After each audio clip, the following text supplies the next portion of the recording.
hope you all are doing good and welcome back to Quality Management Series.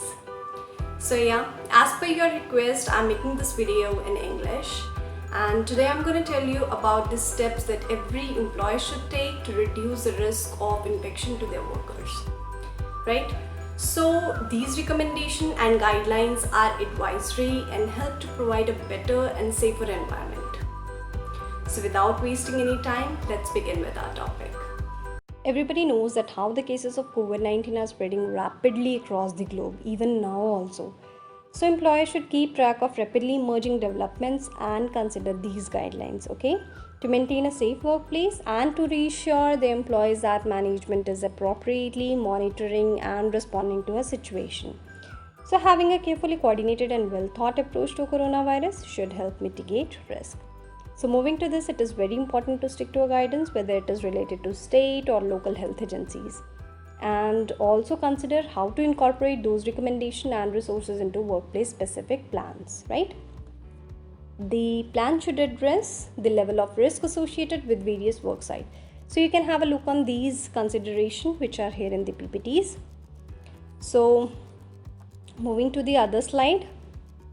It is very important to focus on basic infection control practices and good hygiene. So some of which are given like hand washing. You can check out my video for that.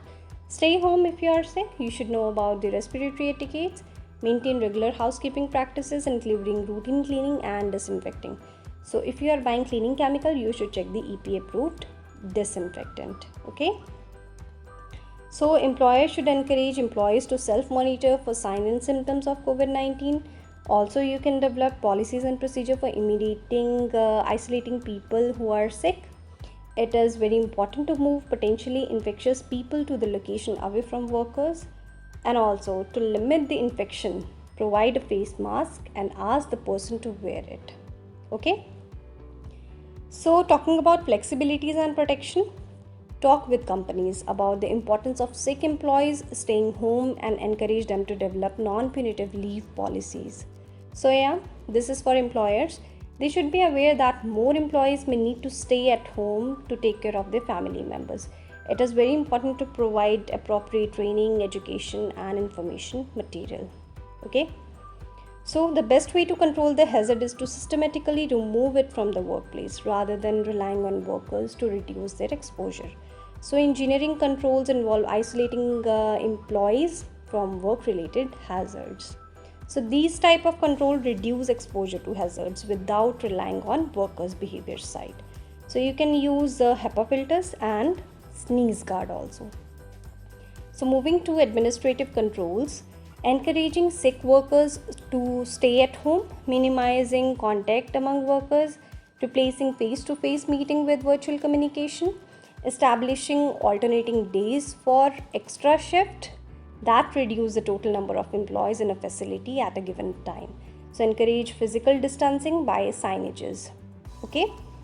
So here are some example of safe work practices, providing resources and work environment that promote personal hygiene.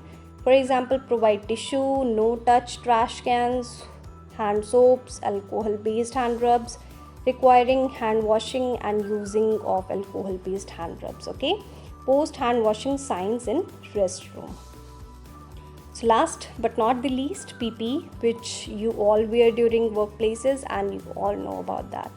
PPE may also be needed to prevent certain exposure, while correcting using PPE can help prevent some exposure.